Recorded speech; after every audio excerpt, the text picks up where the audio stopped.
성경 말씀 마가복음 4장입니다. 마가복음 4장 13절입니다.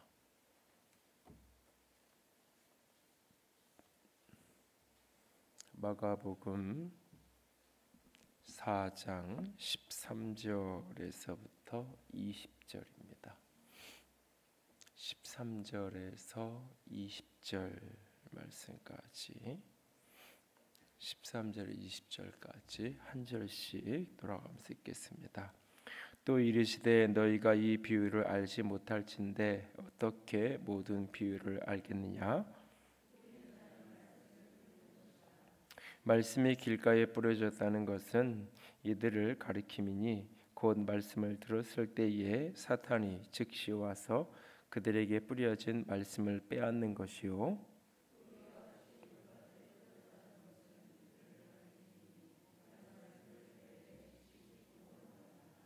그 속에 뿌리가 없어 잠깐 견디다가 말씀으로 인하여 환난이나 박해가 일어나는 때에는 곧 넘어지는 자요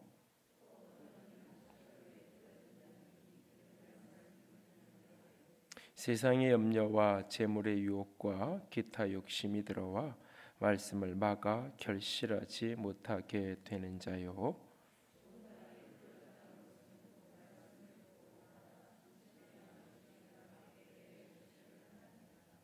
아멘. 여러분은 세 바구니가 있다면 하나는 열매가 하나도 없는 빈 바구니고 또 하나는 열매가 밑에 조금 이렇게 깔려 있는 열매가 있긴 있는데 이렇게 조금 있는 그런 바구니가 있고 또 하나는 열매가 가득 풍성하게 담겨져 있는 그 바구니가 있다면 내 인생은 나는 어떤 모습, 어떤 바구니의 모습인 것 같은가요? 또 앞으로 어떤 모습이 되어지기를 원하나요? 예수님은 종종 비유로 말씀을 하셨다고 합니다. 이 비유라는 것이 알아듣는 사람에게는 굉장히 좋은 쉽게 말씀이 깨달아지는 또 어떤 사람에게는 그게 뭔 뜻인지 이렇게 깨닫지 못하는 사람들에게도 굉장히 어려운 이야기가 되기도 하는 더군다나 이게 이제 2000년의 시간적인 갭이 오늘 우리에게는 또 있기 때문에 역시 또 더 이렇게 때로는 이렇게 혼돈스럽기도 하고 또 이렇게 자기적으로 이렇게 왜곡되게 해석을 하는 경우도 종종 있고 최근에 이제 신천지로 지칭되어지는 이단이 이제 대표적인 모습 가운데 하나가 비유풀이를 이제 엉뚱하게 이제 그 시대의 문맥, 그 시대의 상황, 그 시대의 어떤 그 말들의 의미를 충분히 이해하면서 비유를 해석해 가야 되는데 그거랑 상관없이 자기 나름대로 주관적으로 해석을 하게 되는 그러면서 이제 그런 것들을 이렇게 사람들은 뭔가 이렇게 꿰어 맞춰진다라고 하는 것들 때문에 사람들 오히려 더 쉽게 미혹되고 혼돈되어지는 경우도 종종 보게 되어집니다. 그러나 사실은 2000년의 시간차가 있고 여러 가지 부분 때문에 비유나 성경의 많은 부분들은 선명하게 한순간 다 이해할 수 없는 사실은 여러 여백이 중간중간에 있다라는 것을 좀 우리가 염두에 늘 두어야 돼요. 그래서 그 이제 몇 주 전에 이제 마태복음을 다루다가 조금 얘기를 하려다 하는 것 중에 하나가 세례 요한이 이제 광야에 있으면서 그가 먹었던 열매가 먹고 살았던 게 이제 메뚜기하고 이제 석청을 먹고 살았다라고 이야기하는데 이걸 이제 어떤 분들은 이 메뚜기라는 이 단어가 이제 그 탕자의 비유에 나오는 쥐염 열매랑 이렇게 히브리어 단어가 비슷해요. 그래가지고 이게 그분들은 이제 이 성경이 이 마태복음이 예수님이 시대의 일상 언어가 히브리어였을 거다. 근데 이제 그거는 이제 주류 학자들은 히브리어가 아니라 히브리어랑 비슷하지만 아람어 계열을 썼을 것이다라고 이제 주류의 다수 학자들은 이야기하는데, 소수의 사람들은 이제 히브리어를 사용했을 거다라고. 이스라엘이 식민지를 오래 했기 때문에 언어적인 변화를 겪었던 게 다 자연스러운 건데, 그것을 이제 인정하지 않는 그런 이제 그룹들이 있어요. 그러면 이제 이 메뚜기하고 지엽열매라는 거의 이 단어 자체가 비슷하다 보니까, 그리고 이제 메뚜기를 먹고 살았다는 것은 그만큼 또 메뚜기가 흔하거나 많지는 않은 뭐 그런 것들을 이야기하면서, 이 메뚜기를 먹고 산 게 아니라 이게 쥐업 열매를 먹고 산 거다, 이런 식으로 이제 해석을 합니다. 그게 이제 일편 이렇게 전혀 근거 없는 이야기는 아니에요. 근거가 어느 정도 있긴 하지만 단정져서 이야기하기는 조심스러워. 만약에 그게 진짜 쥐업 열매였으면 그것을 이렇게 메뚜기로 잘못 번역해서 이렇게 너무나 이렇게 메뚜기하고 쥐업 열매는 뭐 생긴 게 비슷하든지 뭔가 이렇게 상관관계라도 있으면, 그런데 히브리어 언어가 단어 자체가 흡사하다는 것 말고는 사실은 연관성이 어렵거든요.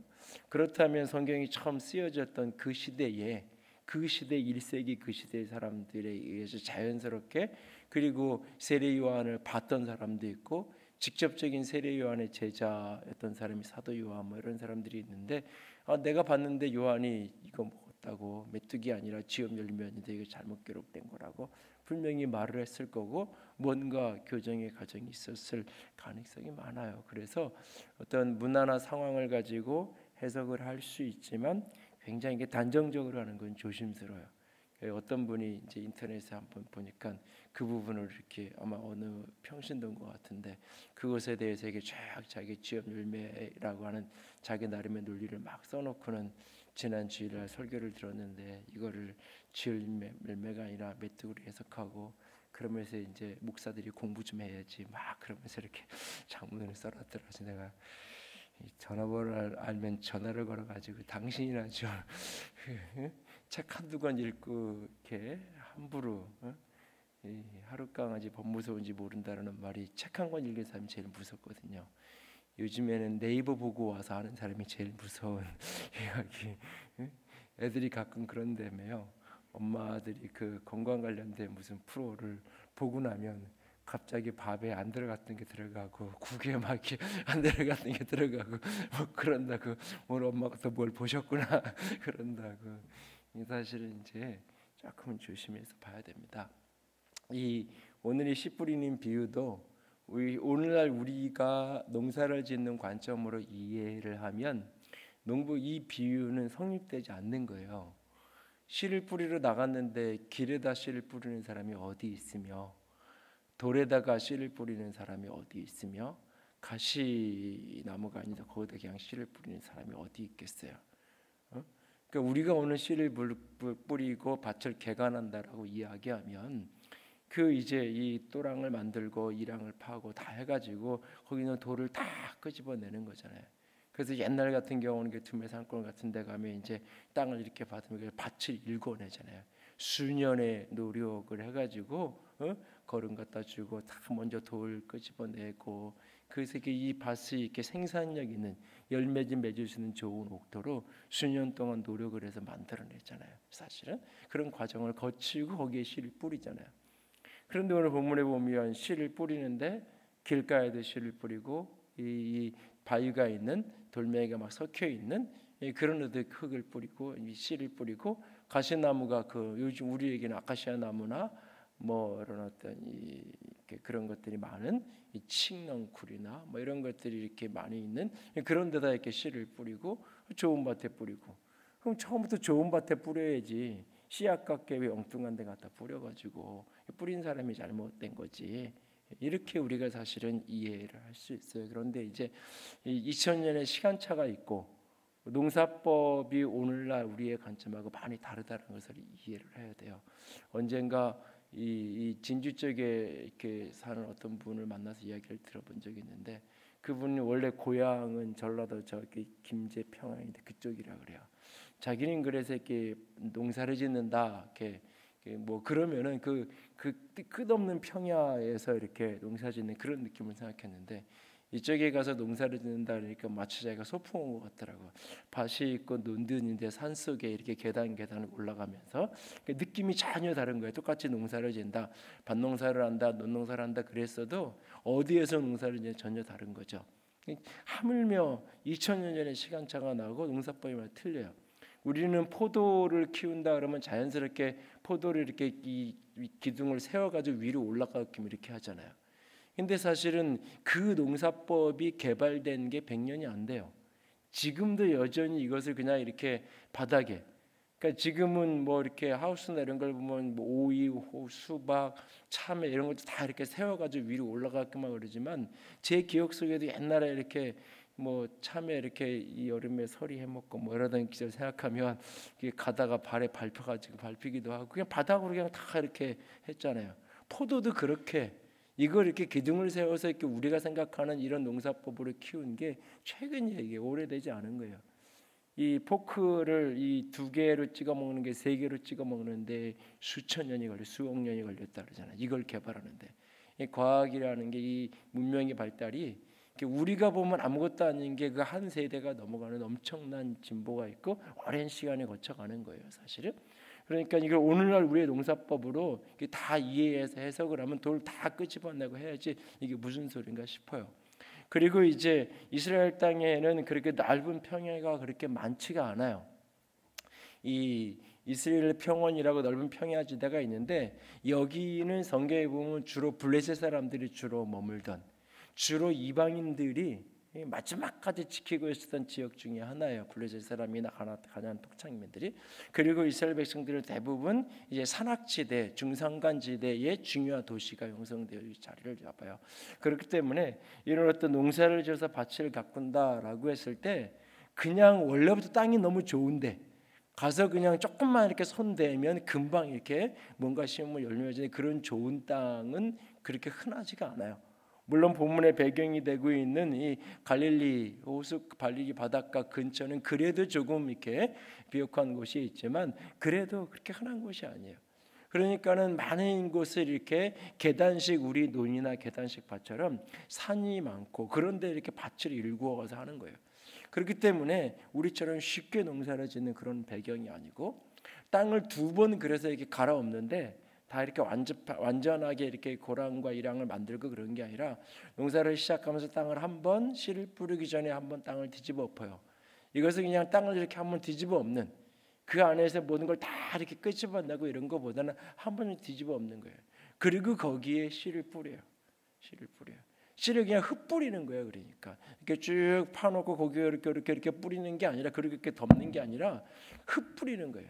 그리고 땅을 한 번 더 뒤집어요. 한 번 더 뒤집어요. 그리고는 뭐 이렇게 이 소나 이런 어떤 이 지금 양이나 이렇게 염소나 이런 거를 가지고 와가지고 거기 이렇게 그 밭을 돌아다니게 해요. 이렇게 밟아가지고 씨가 밑에 깊이 흙 속에 깊이 이렇게 들어갈 수 있도록 밟아주는 거예요. 그렇게. 그러니까는 농사를 짓는 게 당시에 그러니까 물론 이렇게 짓지 않는 경우도 주로 농사 짓는 방법 중에 하나가 그런 모습인 경우가 흔해요. 그렇기 때문에 농사를 씨를 뿌리는 사람이 여기는 좋은 밭이야, 여기는 돌이 많아, 여기는 가시가 있어, 여기는 길이야라고 하는 것을 씨를 뿌리는 사람은 모르는 상태에서 뿌리는 거예요. 그리고 이게 좋은 밭이었구나, 이게 길이었구나, 이게 가시밭이었구나라고 하는 것을 나중에 아는 거예요. 그 잘하는 걸 보고. 처음에는 그 사람들이 많이 다녀서 이렇게 길이 만들어진 그곳만 이게 싹이 안 올라오고 처음에는 다 올라와요. 여기는 전체가 다 좋은 밭인가 보다 그러는데 조금 지나고 나니까 해가 나고 이게 낮이 굉장히 뜨겁고 한낮이 굉장히 뜨겁잖아요. 거의 뭐 살인적인 그런 상황이라 그러니까는 이 정오 이렇게 10시, 11시, 12시부터 해가지고 한 서너 시까지는 거의 일을 하지 않고 나무 밑에나 그늘가 가서 쉬고 또 일을 하고 이런 식의 그러니까 그 뜨거운 태양빛이 내려오고 그러면서 이게 얕은 돌 위에 심겨졌던 씨앗은 싹이 조금씩 올라와도 밑으로 깊이 뿌리를 내리지 못했기 때문에 그냥 그 뜨거운 열에 말라버리는 거예요. 뜨거운 열. 그러니까 우리는 깊이 안 내려 싹이 올라온 게 이게 말랐다라는 게 보기 힘들죠. 어떤 이렇게 뭐 풀이나 싹이 이렇게 심겨져 있는 채로 마르는 경우가 흔하지 않아요. 뭐 며칠, 한 달, 두 달씩 이렇게 비가 오지 않고 가물고 막 그러지 않는 한은, 근데 여기는 뜨거운 태양이기 때문에 그런 게 흔하게 그런 걸 볼 수 있는 거예요. 말라버려. 아, 그러니까 야, 이 밑에는 돌이 있고 뿌리가 깊이 못 내렸구나. 이런 걸 이렇게 아는, 그 거꾸로 나중에 그 자라는 걸 보면서 아, 이렇게 밭을 이렇게 판단하는. 그리고 이 밭이 이렇게 다 이렇게 나눠져서 이렇게 있는 게 아니라 이렇게 있는데 씨를 이렇게 뿌렸는데 이쪽에는 좀 잘 자라고 이쪽에는 잘 못 자라고 이런 식이 되는 거예요. 가지 큰 드넓은 데다 이렇게 구역을 나눠서 여기는 돌짝밭, 여기는 좋은 밭, 가시밭 이런 게 아니라, 밭이 그냥 그리 크지도 않은 밭에서 그렇게 뒤집어 엎어놓고 하니까 그런 식의 모양으로 만들어지는 거예요. 그렇게 이제 씨 뿌리는, 그래서 농사를 짓는 이런 경험, 이런 환경이 익숙한 사람들에게 예수님이 그 이야기를 하는 거죠. 앞에서 4장 3절에서부터 8절까지 예수님이 그 이야기를 했어요. 씨를 뿌리는데 길가에 떨어지니까 깊이, 길가라는 게 깊이 박혀지지 못해, 사람이 많이 다니는 곳이기도 하지만 동시에 씨가 그냥 위에 있는 거예요. 그러니까 새들이 와서 그냥 바로 집어먹어서 없어져 버리는, 그냥 그 심겨지지 못하게 아무것도 열매를 맺지 못하는. 더것은 돌밭에 떨어지니까 뿌리가 없어서 싹은 조금 나오는데 금방 말라서 타버리는, 햇볕에. 그리고 이제 7절에 보면 가시떨기에 떨어졌다는 것은 가시가 자라 기운을 막음으로 결실하지 못하는, 이 아카시아 나무가 생장력이 굉장히 크잖아요. 그래서 이렇게 살림이나 이런 것들을 이렇게 할 때 이 아카시아 나무들을 빨리 뽑아서 없애야지. 그렇지 않으면 옆에 있는 나무들이 다 영양분을 빨아먹어 죽게 만들잖아요. 그런 어떤 모습들. 그리고 더러는 좋은 땅에 떨어져서 무성한 열매로 결실하게 되었다. 이 이스라엘 백성들이 익숙하게 경험하는 이 이야기를 예수님이 하시는 거예요. 그러면서 이제 이 오늘 함께 읽었던 14절 이후에서 이거를 해석을 예수님이 하시죠. 이 씨가 하나님의 말씀이다. 하나님의 말씀이다. 이 말씀이 뿌려지는 거예요. 그 뿌려지는 그 밭, 그것이 사람이죠. 사람이고, 여기서 이제 직접적으로 설명은 안 하지만 마음이에요. 그 마음에 하나님의 말씀이 씨앗처럼 뿌려지는 거예요. 뿌려지는 거예요. 근데 그 중에 사람의 마음에 씨앗이 뿌려지는데 그 마음이 길가의 상태일 때는 이 마음으로 뚫고 들어가지 못하는 거예요. 이 마음 속에 말씀이 들어가지지가 않는 거예요. 그러니까는 귀로 듣는 것으로만 끝나는 거예요. 그러니까 이게 사단이 와서 그것을 다 뺏어간다라고 말하고 있어요. 그래서 15절에 보니까 사단이 즉시 와서 그 뿌려진 말씀을 다 빼앗아 사단이 빼앗아가는 그런 밭이 있고, 그 다음에 더러는 돌짝밭이, 말씀을 들을 때는 기쁨으로 말씀을 받았어요. 아, 참 말씀 옳다, 참 좋은 말씀이다, 참 감사하다, 그 기쁨으로 좋은 마음으로 받았어요. 그런데 그 말씀 받은 이후에 어려운 일, 환난과 핍박과 어려운 일들이 벌어지니까 잠깐 견디다가 어려운 일이 생기니까 그냥 놓아버리는 거죠. 그래서 말씀이 더 이상 자라지 못해요. 가시떨기에 들었다는 것은 말씀을 듣기는 들었고 말씀이 심령에 들어가긴 들어갔는데 세상의 염려, 걱정, 재물의 유혹, 기타 욕심, 말씀이 자라지 못하니까 앞에 돌짝밭은 외부에서 주는 자극, 외부에서 주는 어려움, 그것이 환난과 박해로 표현이 됐다면 내면에 있는 이 마음에 뿌려져 있는데 이 마음의 또 다른 욕심, 내 마음에 있는 물질에 대한 유혹, 물질에 대한 마음들, 생활에 대한 염려, 이런 것들이 말씀이 자라가지 못하도록 만들었다. 그래서 결국 20절에는 좋은 밭에 뿌려진 것만 말씀을 듣고 30배, 60배, 100배의 결실을 하는 자다라고 말하고 있어요. 여러분의 마음은 좋은 밭인가요? 아닌가요? 여러분의 마음은 좋은 밭인가요? 아닌가요? 여러분은 어떤 열매를 맺고 있나요? 여기서 열매를 맺는다는 것은 몇 가지 경우에 해당할 겁니다. 이 비유는 첫 번째는 복음이 누군가에게 전해졌을 때, 그 복음이 어떻게 반응하게 되는지에 대한 이야기입니다. 첫 번째는. 그러니까 누군가에게 여러분들이 예수 그리스도의 복음을 전했을 때 어떤 사람은 그냥 듣는 그 자리에서 부정적인 반응이 나오고 듣기는 듣는 것 같지만 돌아서서는 욕을 하고 어떤 반응도 나오지 않죠. 어떤 사람은 들을 때는 그것을 믿음으로 받는 것처럼 받는 거래요. 그래서 신앙생활을 시작하기도 해요. 그런데 그 속에서 이런저런 어려움들이 만나지면 쉽게 말씀을 포기하고 믿음을 포기해버리죠. 또는 그 말씀을 내가 따라 살기에는 내 삶이 버거운 거죠. 생활의 열며 물질에 대한 유혹, 다른 욕심들, 다른 생각, 다른 마음들이 가득해서 말씀이 잘하지 못하게 하는, 믿음의 결실을 하지 못하게 하는 한 영혼에 여러분들이 전도할 때 그것이 이제 구원받게 되는 그 이야기로 이 본문을 해석해 볼 수도 있고, 이 말씀을 또 이제 우리 개인이 말씀을 받았을 때 그 말씀대로 내가 삶을 살아가는, 말씀에 내가 순종하는, 말씀에 믿음의 반응을 하는, 그래서 말씀대로 따라 걸어가는, 들은 대로 말씀대로 내가 행하는 그런 모습으로도 적용이 되는 거예요. 말씀을 들었는데 저들 반응 살아야 되겠다라고 내가 결단을 하지만 결국 때로는 어려움 때문에, 때로는 내적인 욕심과 내 마음에 있는 다른 것들 때문에 말씀대로 살지 않고 말씀과 왜곡된, 말씀과 멀어진 길을 내가 때로는 걸어가기도 하는 그런 말씀대로 순종의 반응을 해야 되는 그런 모습이 되기도 하고, 이 말은 또 다르게 이야기하면 내가 어떤 말씀을 듣고 순종의 반응을 해야 되는 거랑 상관없이 그것은 어떤 행위적인 어떤 우리의 응답에 대한 어떤 의지로 내가 어떤 반응을 해야 되는 부분이 조금 더 강조된 이야기라면, 그냥 말씀이 내게 들려졌을 때 그 말씀 자체가 내 안에서 역사를 일으키는, 말씀 자체가 내 안에 들어와서 그 말씀이 열매를 맺고 결실하게 만드는, 그 말씀이 사실은 가장 근본적인 이야기는 어쩌면 이 이야기를 하는 걸 수 있는데,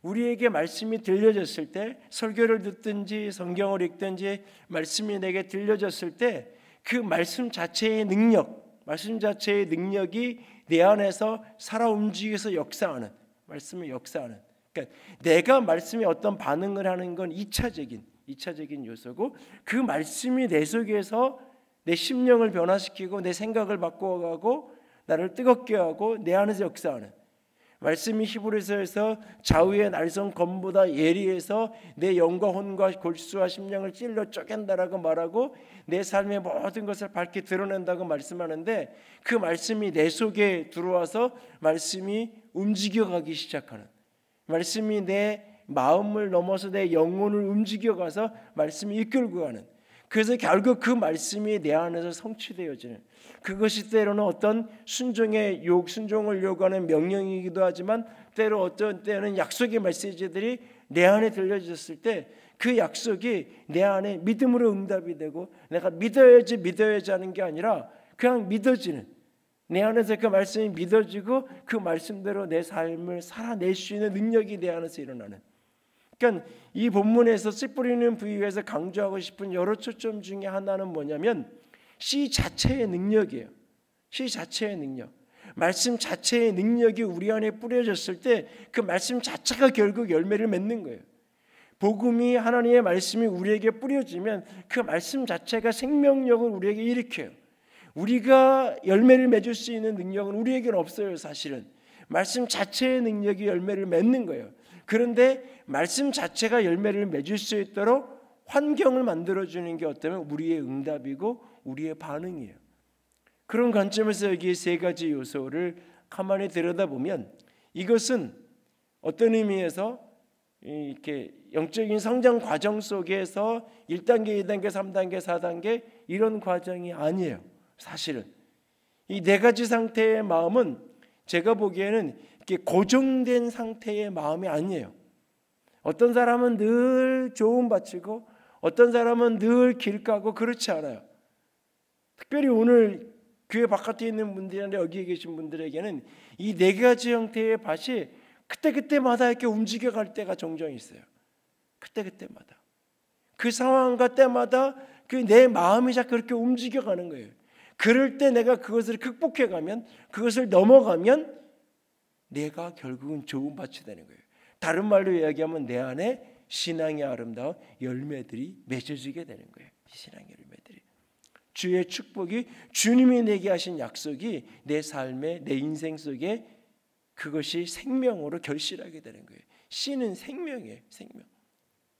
그러기 위해서 첫 번째, 말씀이 여러분에게 들려지는가? 말씀이 들려지는가? 말씀이 이해되어지는가? 첫 번째는 육신의 귀로 들려야 되고, 두 번째는 그게 이해되어져야죠. 이해되어져. 말씀이 들려져야 돼요.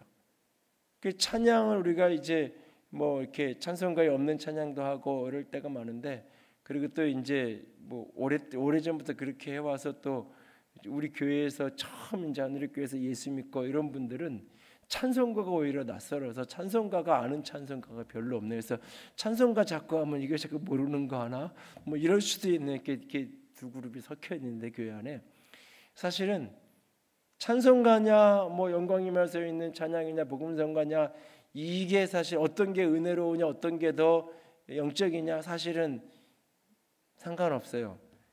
정답은 뭐냐면 아는 찬양은 은혜롭고요, 모르는 찬양은 은혜롭지 않아요. 사실은 그래서 모르는 찬양을 은혜롭게 만들면 자꾸 들어보고 해보는 노력이 필요한 거예요. 나는 요걸로만 은혜 받을 거야 하는 사람은 모르는 찬양 그냥 모르는, 이게 난 모르는 거야 다 빼면 돼요.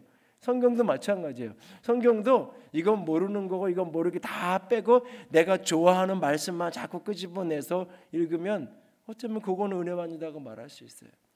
성경이 우리의 심령을 움직이지 못하는, 성경이 어렵다고 얘기하는 가장 단순한 이유 중에 하나는 사람 이름이 어렵고 지명이 어려워요.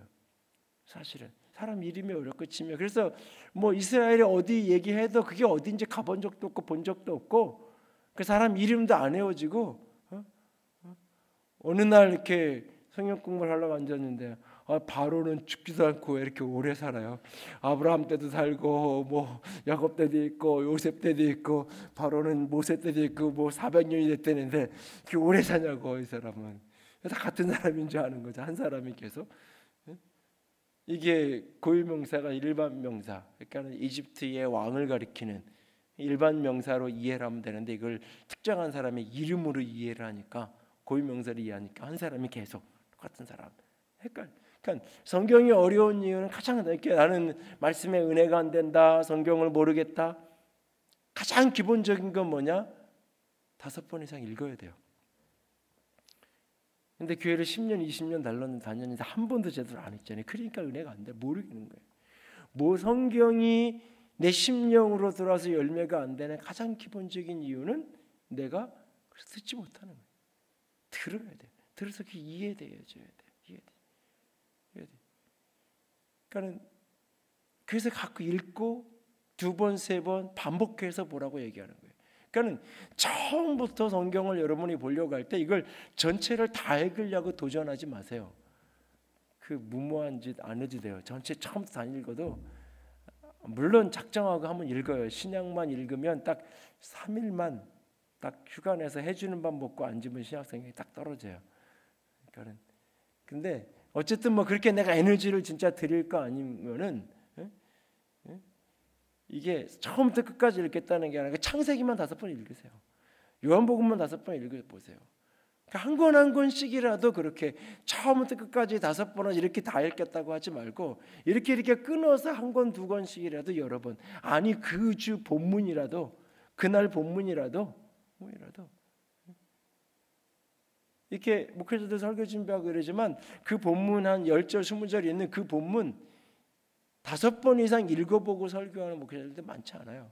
사실은 한두 번 읽어보고 내가 이런 얘기네, 그리고는 자꾸 생각을 하고 다른 거를 찾아서 보는 경우가 많지, 본문 자체를 반복해서 자꾸 읽는 경우가 때로는 안 될 때도 말이에요. 이거 다 아는 이야기네.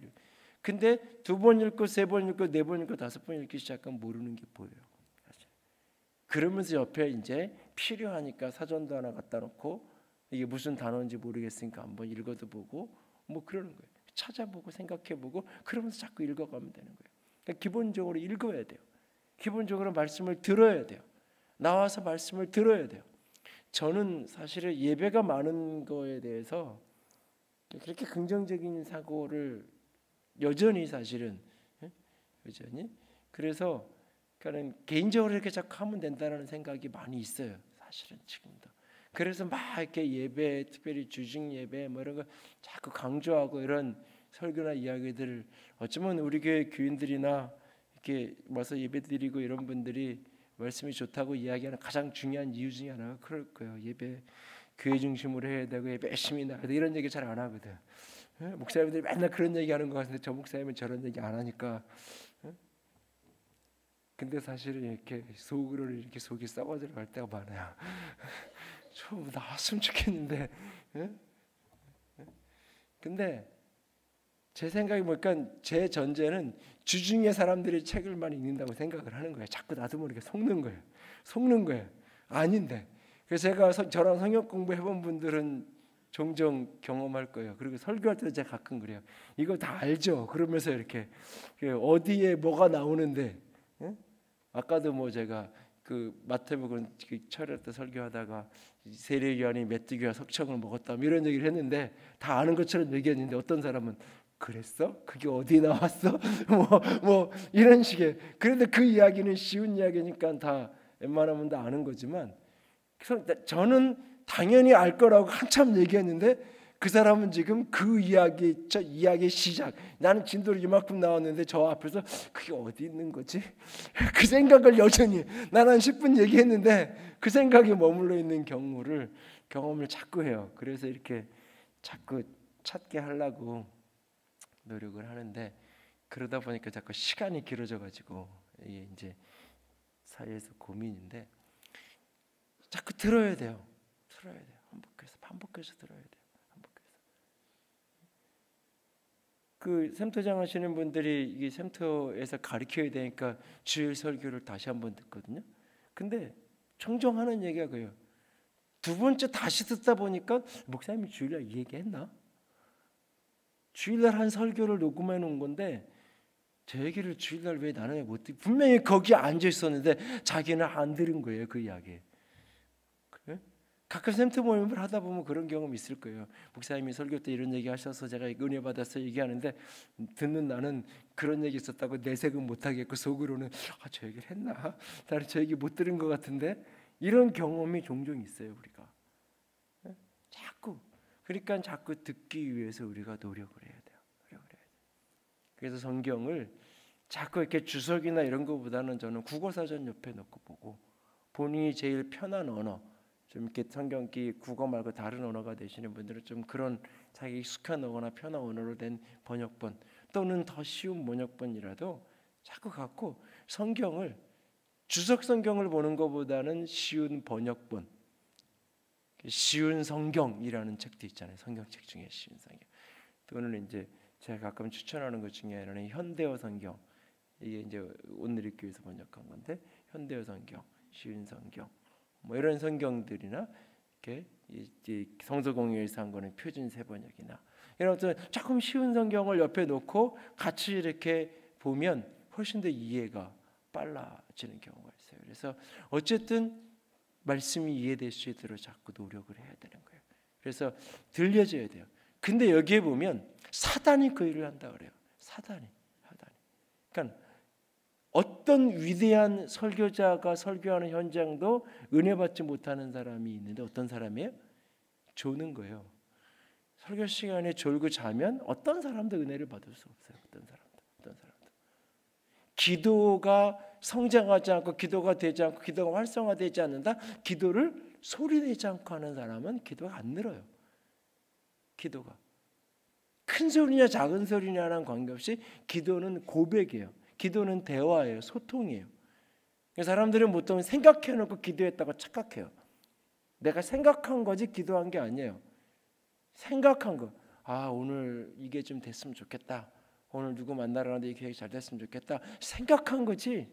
내가 마음으로 소원한 거지. 그건 기도한 게 아니에요. 근데 많은 사람들이 내가 소원하고 생각한 걸 다 기도했다고 착각해요. 그건 기도한 게 아니에요. 기도가 안 늘어요. 기도가 아무리 세월이 흘러도 안 늘어요. 소리내서 부르짖어서 자꾸 말하지 않으면 기도는. 말씀을 듣는 것도 마찬가지예요. 아무리 오래 다니고 그래도 설교 시간에 졸면 자면 말씀이 아무리 들어도 그게 은혜가 안 되는 거예요. 그래서 사단이 끊임없이 우리가 말씀을 듣지 못하더라. 가장 기본적으로 말씀의 자리에 오지 못하게 하고 와서는 딴 생각하게 하고 와서는 듣지 못하게 졸게 하고 끊임없이 사단이 역사하잖아요. 그래서 어떤 의미에서 좋은 설교자의 가장 중요한 조건 가운데 하나는 졸지 않게 만드는. 근데 참 그 능력이 없어가지고 내가 가끔은 내가 그래서 유머집을 찾아오는데 뭐 다 알잖아요. 내가 얘기하려고 그러면 다 웃잖아. 이미 목사님도 이상한 얘기 하시려고 그러나 보다. 그래서 예의상 웃어줘서 감사하긴 한데 몇 번 하고 나니까 잘 못하겠더라고요. 근데 어쨌든 여러분들이 말씀이 내 안에 정신 똑바로 차리고 자꾸 듣고 읽고 어려우면 자꾸 찾아서 하고 익숙하게 만들어야 돼요. 익숙해져야 그 다음에 그 속에서 역사하기 시작을 해요. 두 번째는 말씀을 기쁨으로 받았어요. 말씀이 내게 기쁨으로 들어왔어요. 이 심령 속에 들어왔어요. 그런데 뜨거운 태양을 견뎌내는 것처럼 시련과 환난과 핍박을 견뎌내야 돼요. 신앙은, 성경은 처음부터 좁은 길과 넓은 길 중에 좁은 길을 가야 된다고 이야기해요. 성경은 처음부터 복 있는 사람을 이야기하면서 가난한 자가 복 있다 그래요. 처음부터 의를 위하여 고난받고 핍박받는 자가 복 있는 사람이라고 처음부터 이야기해요. 그래서 제가 가끔 얘기하잖아요. 처음 예수 믿는 사람에게 마태복음 나는 자를 권하지 않는다고. 왜 앞에 산상수훈에 처음부터 가난한 자, 물론 심령자가 붙어가지고 그렇긴 하지만 가난한 자가 복 있다는 이야기로 시작이 되잖아요. 환난과 핍박을 받는 자가 복이 있다는 사실은.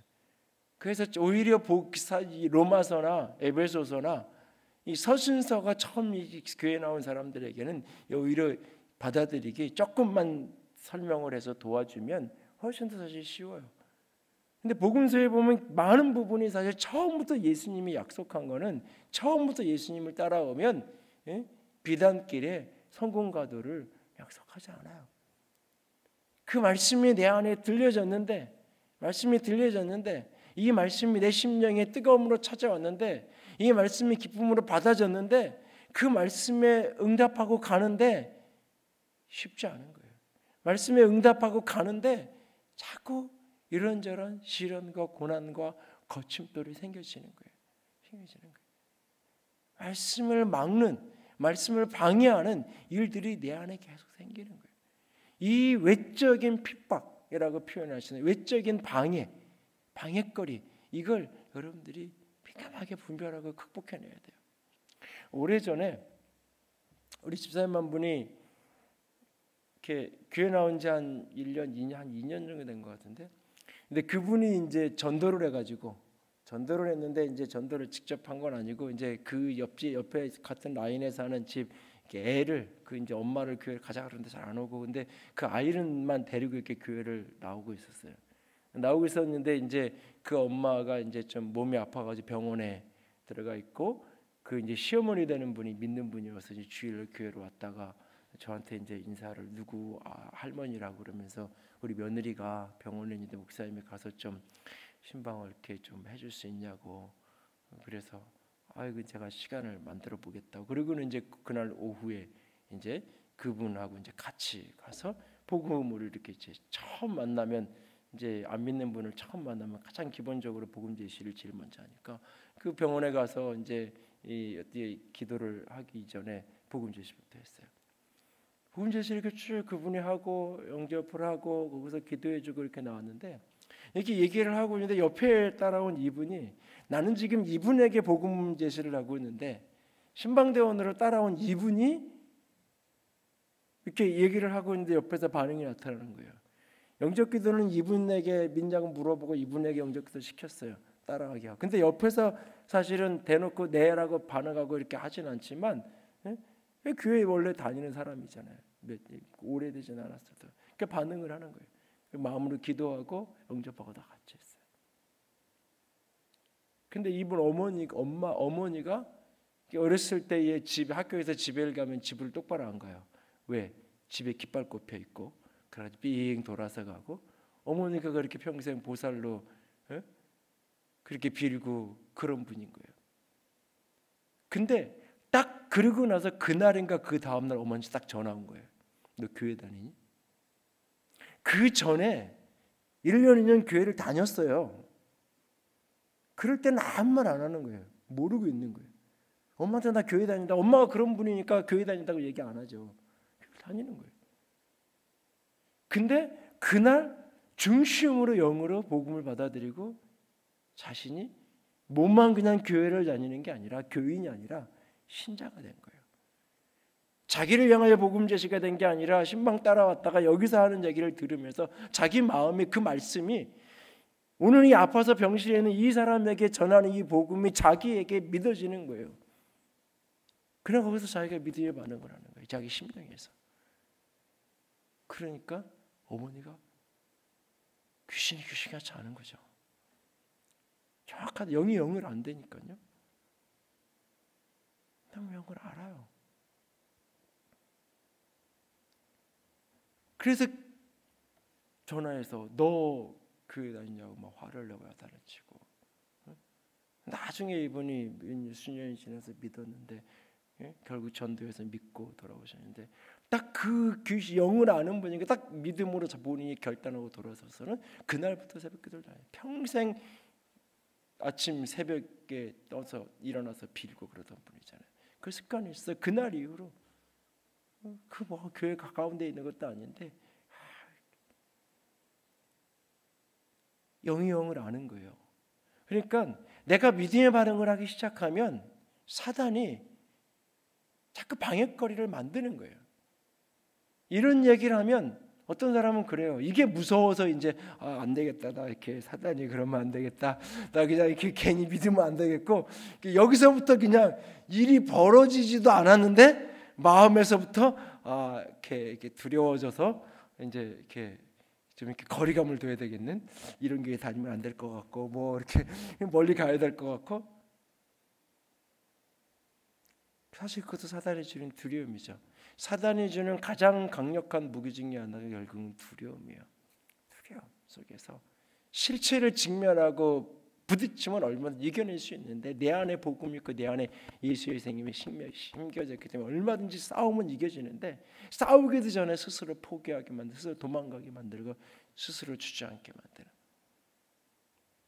우리가 믿음의 반응을 하기 원하고 온전하게 제대로 믿음에서 걸어가기를 원할 때 거기에는 늘 방해거리가 있는 거예요. 요한 웨슬레가 자기 제자들을 전도하고 보내고는 와가지고 전도 보고를 할 때 묻는 거예요. 전도에서 몇 명이 결신하고 받응했습니다. 또 물어요. 욕을 먹었는지. 저 욕을 먹고 결신한 영접해서 결신한 사람도 없고 욕을 먹지도 않은 제자들은 다 F예요. 전도를 안 한 거예요. 복음을 제대로 전하면 둘 중에 하나가 일어나면 안 되는 거예요. 들어서 믿음의 역사가 일어나든지 아니면 욕을 하게 되든지. 이 복음이 들어갈 때 그 속에서 어둠이 드러나면서 역사가 나타나는 거예요. 그러니까 때로는 우리가 지혜롭지 않아서 자초하는 어리석어서 또 우리가 잘못 행해서 예의를 무시하고 상대방을 존중하지 않고 우리 잘못으로 화를 자초하는 것까지 내가 복음을 위해서 이 화를 당한다. 그러면 안 돼요. 성경에 보면 아침에 남의 앞에서 시끄럽게 떠들면 안 된다고 잠언서에 그랬는데 잠자고 있는 시간에 한참 새벽 시간 잠자고 있는데 예수천당 불신족하고 앞에서 우리 좋다고 성탄 캐롤 틀어놓고 찬양하면서 전도하면 그랬다고 물벼락 맞으면 이건 핍박이 아니에요. 이거는 내가 지혜롭지 못해서 어리석은 짓을 한 것이지. 그러니까 그 이야기를 하는 게 아니라 나는 진짜 우리가 최선을 다했지만 그럼에도 불구하고 늘 이 긴장 관계에 있는 거예요. 복음이 내가 믿음으로 걸어갈 때 늘 그 속에는 어려운 요소가 있는 거예요. 그럴 때 베드로전서 고난에 대한 가장 기본적인 가장 텍스트 같은 서신이 베드로전서예요. 오늘 특별히 예수 안에서 고난당하기 힘든 분 있으면 집 와서 베드로전서를 읽어보세요. 그 베드로전서에 나오는 이야기 중에 하나가 뭐냐면 이상한 일 당하는 것처럼 여기지 말라. 복음 때문에, 말씀 때문에 고난이 당할 때, 그 어려움이 올 때 이게 이상한 일을 당한 것처럼, 당해서는 안 될 일을 겪어서는 안 될 일을 겪은 것처럼 놀래지 말라는 거예요. 아, 겪을 게 맞구나. 이건 뚫고 가면 되는 거야. 이겨내면 되는 거야. 그 뚫고 가라고 얘기하는 거야. 그것이 뚫고 가지 못하고 주저앉으면 그 마음이 뭐예요? 결국 돌짝밭이었던 거예요. 기쁨으로 받았지만 해가 뜨거워질 때 자라지 못하는. 이게 외부예요. 근데 외부의 적보다 더 어려운 게 내면이죠. 내면의 삶에 대한 염려, 삶에 대한 불안감, 내면의 물질에 대한 유혹, 기타 욕심. 이 세상 욕심이에요. 세상 욕심. 내 안에 있는 욕심. 이게 말씀을 결실하지 못하게 해요. 무슨 얘기냐? 말씀이 내 판단에 이익이 된다고 생각하면 믿음의 반응을 하는 거예요. 내가 중심에서 나의 이익관계로, 손익관계로 말씀을 판단하는 거예요. 말씀이 내게 이익이 된다라고 여기면 반응하고, 내게 손해가 된다라고 여기면 미쳐내는 거예요. 말씀을 내 중심으로, 내가 중심이 돼서 내 이익, 내 생활의 염려에 조금 도움이 되는, 내 가정의 요즘의 염려가 자녀 문제고 남 부부간의 문제고, 내 그런 문제가 교회 생활하면 이런 게 좀 해결될 수 있겠구나 싶으면 신앙생활하는 거예요. 근데 오히려 어느 날부터인가 방해가 되기 시작해요. 많은 부모님들이 교회 안 다니는 아이들 중에 딱 초등학교 때까지는 아빠들이 다 교회 다니고 허락했다가 중학교 딱 들어가면 이제는 교회 좀 끊어야지, 학원 끊듯이 이제 그 정도 인성교육을 위해서 그 정도 그냥 교회라는 곳에 다녔으면 됐고, 이제는 입시 준비해야지 그러면서 중학교 딱 가면, 근데 이게 믿지 않는 아버지만 그런 게 아니라 예수 믿는다고 하는 부모들도 생각이 복잡해지기 시작하죠. 이게 세상에 내가 생각하는 어떤 유익에 도움이 된다고 여기면, 재물의 유혹에 나를 이 신앙생활하고 하는 것이 물질적으로 내게 도움이 된다라고 여기면, 사실은 헌금 설교를 못하는 동시에 안 하는 거기도 하고 굉장히 조심스럽고 민감한데, 사실은 가끔은 하나님 앞에서 이렇게 회개하고도 또 이렇게 못하고 넘어가고 그럴 때가 종종 있는데, 물질의 부유함의 문제를 물질적으로 하나님께 축복을 받으려면 이 헌금의 문제를 성경적으로 온전히 해석을 해야 돼요. 사실은 그러니까 하나님이 복 주시는 물질을 누리기 원하면, 그러니까 근데 하나님하고 상관없이 나는 부유하고, 세상에 믿지 않는 사람들은 부자로 살잖아요. 우리나라 10대 재벌 가운데 제대로 예수 믿는 사람 뭐 SK 최태원 회장 정도 말고는 교회 제대로 다니는 사람이 없잖아요. 지금.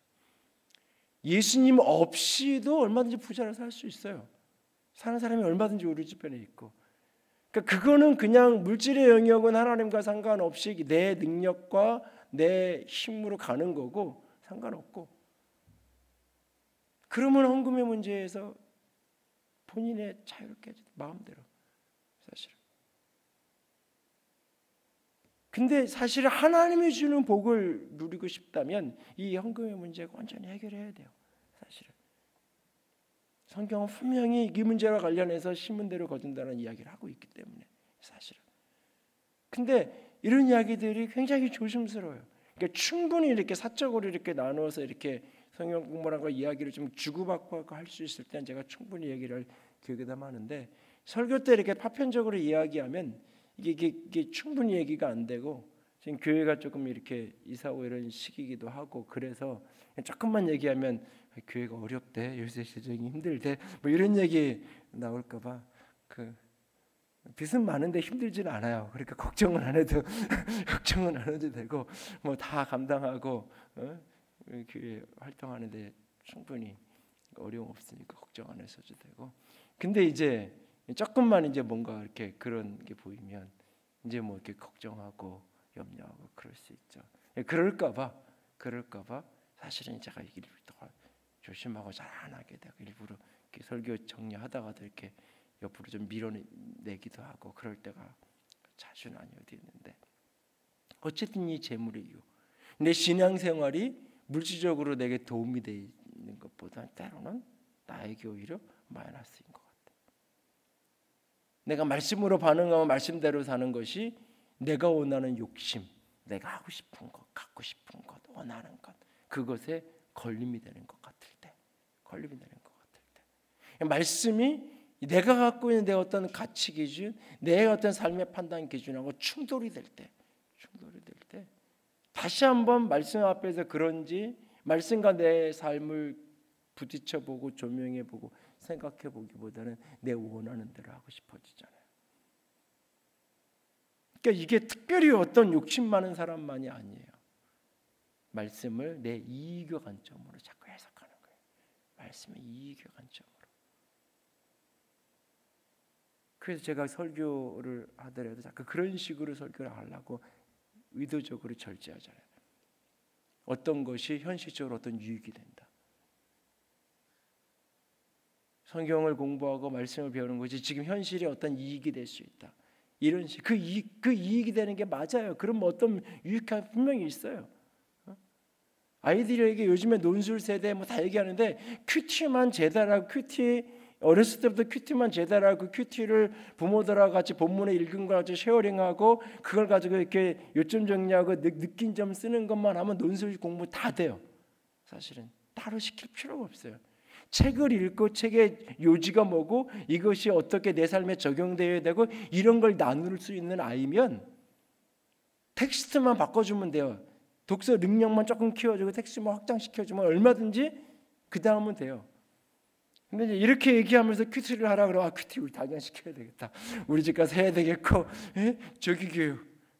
오늘도 내가 책을 몇 권 주문했는데 이 사교육비가 엄청 들어. 요즘에 이제 영어 몰입 교육이 영유아 이 영어 교육, 영유아 교육과 관련된 사교육 시장이 엄청나게 팽창되면서 거기에 많은 가짜 뉴스.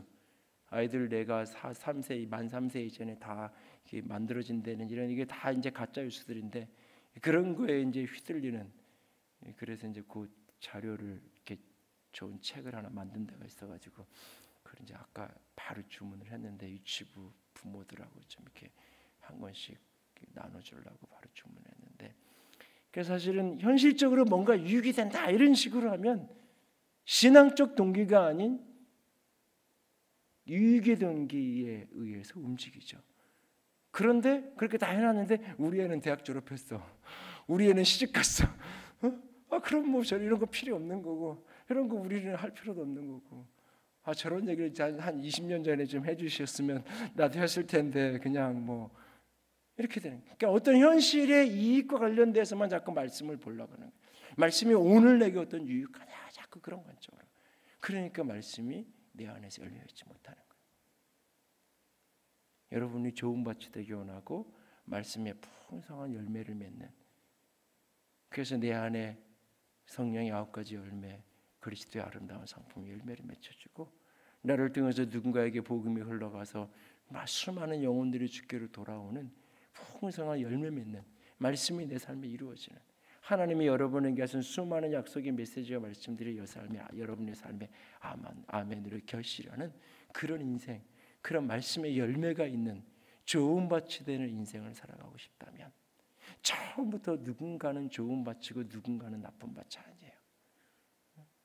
어떤 집사님은 원래 좋은 밭이었고 나는 원래부터 가시밭이 이런 밭은 하나도 없어요. 누구나 다. 그리고 어느 날은 좋은 밭이었는데 1년 전에는 참 좋은 밭이었는데 지난 1년 동안 이런저런 삶의 고단함과 어려움과 남편의 실직과 질병과 많은 걸 겪다 보면 삶의 어려움이 확 그 영혼을 사로잡으면서 오늘 완전히 가시밭이 돼가지고 완전히 아무것도 할 수 없는 말씀이 전혀 들리지 않고 너무너무 멀리 간 그런 심령이 내 모습이 될 수도 있어요. 우리가 다 그런 걸 늘 돌아보면서 말씀을 내가 온전히 듣고 있는가, 말씀이 내 마음에 들려지는 자리에 내가 얼마나 나가고 있고 읽고 듣는 데 애를 쓰고 있는가, 길가가 되지 않기 위해서 애쓰시고 말씀대로 내가 응답하고 걸어가고자 할 때에 환난을 당하고 어려움을 당할 때 이상한 일 당하죠. 놀라지 말고 부딪히면 이겨질 걸 믿고 뚫고 가고, 내 안에 있는 수많은 욕심들이 자꾸 하나님의 말씀을 신앙생활을 이익과 손해의 관계로만 자꾸 계산하게 만드는, 세상이 그렇고 인간의 가치가 그러니까 오늘날 시대가 자꾸 그런 관점으로만 생각하고 해석하게 만드는 이 시대 속에서 그게 충돌되는 그 순간 멈춰서서 믿음으로 선택하고 그걸 뚫고 넘어가고 내 욕심을 꺾고 욕심을 넘어서서 말씀에 붙들려져서 말씀 안에서 결실하는 풍성한 열매 맺는 저 여러분이 될 수 있기를 주님의 이름으로 부탁을 드립니다. 지금 같이 기도합시다. 이 시간 기도할 때 말씀을 붙들고 좀 기도하기 원합니다. 여러분의 마음을 곰곰이 좀 들여다보십시오. 요즘 이번 한 주간, 아니 오늘 여러분의 마음은 말씀이 심겨져서 잘 자랄 수 있는 좋은 밭인가요? 아니면 세상의 염려와 재물의 유혹과 이런저런 욕심 때문에 말씀에 다 기운이 빠져 있나요? 아니면 사는 게 너무 어려워서 환난과 핍박과 고단함 속에 오늘 뜨거운 태양 아래 말라버리듯이 내 영혼이 말라져 버리고 있나요? 아니 말씀이 아예 들려지지 않는 상태에 있나요? 아버지, 내 마음이 가라엎어지기 원합니다. 묵은 내 땅이 기경되어지기 원합니다. 아버지, 내 마음이 좋은 밭이 되기 원합니다. 말씀이 결실하는 밭이 되게 하여 주시옵소서. 말씀이 들려지게 하시고 열매 맺게 하여 주시옵소서. 함께 기도합니다. 사랑의 하나님, 영광의 하나님, 주님만을 찬양합니다. 아버지, 당신만을 바라보게 하시고 주의 사랑하심과 주의 영광 가운데 온전함으로 나아갈 수 있도록 주님께서 도와주시옵소서. 예, 주님의 말씀이 우리의 심령 깊은 곳에 온전함으로 심겨지기 원합니다. 아버지 하나님, 아버지 하나님의 말씀이 영광으로 자라갈 수 있도록 도와주시옵소서. 오늘 내 아버지 하나님 귀가 열려지게 하시고 마음이 열려지게 하셔서 아버지 하나님의 말씀이 집중할 수 있게 하시고 말씀이 깊이 알아지는 은혜가 있도록 주여 도와주시옵소서. 말씀이 달게 받아들일 수 있게 원합니다. 말씀이 기쁨으로 들려질 수 있게 원합니다. 말씀을 듣는 귀가 열려질지어다.